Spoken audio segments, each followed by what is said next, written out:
നമസ്കാരം, പൊട്ടക്കണ്ണനാണേ.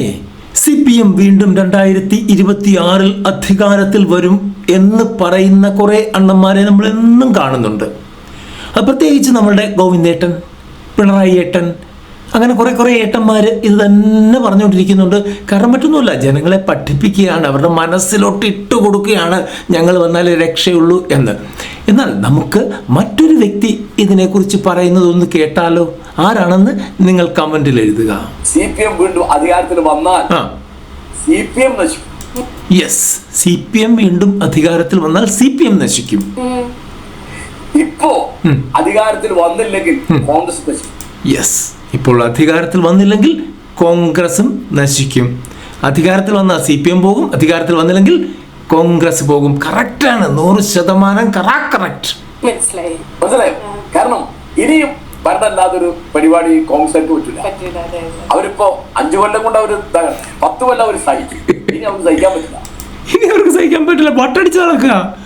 ദൈവമേ, ഓരോന്നും നടക്കുന്ന ഈ മൈക്ക് തിന്നുന്ന കണ്ടിട്ടില്ലേ? അപ്പൊ എന്താ, അവര് സാധാരണ ഗതിയിൽ ഇപ്പൊ ഈ ഭരണം കിട്ടിയില്ല, വീണ്ടും CPM അധികാരത്തിൽ വന്നാൽ എന്താ ഉണ്ടാവുക? കോൺഗ്രസ്സുകാർ നല്ല ശതമാനം BJP പോകും. യെസ്, എത്ര കൃത്യമായിട്ടാ പറയുന്നത്.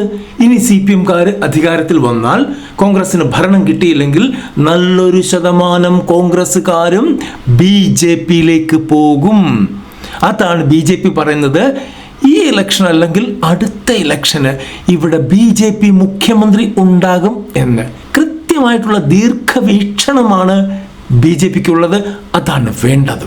പിന്നെ കമ്മ്യൂണിസ്റ്റുകാര് അഴിമതിയും അഹങ്കാരവും ധിക്കാരവും മൂത്തിട്ട് നശിക്കും. യെസ്, ഒന്നുകൂടെ എടുത്തു പറ. കമ്മ്യൂണിസ്റ്റുകാർ അധികാരവും അഹങ്കാരവും ധിക്കാരവും മൂത്തിട്ട് നശിക്കും. യെസ്.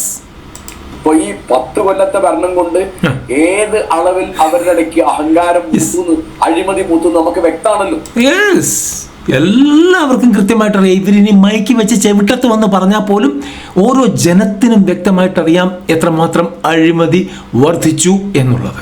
അപ്പം സബ്സ്ക്രൈബ് ചെയ്യാതെ പോകരുത്. പൊട്ടക്കണ്ണനാണേ.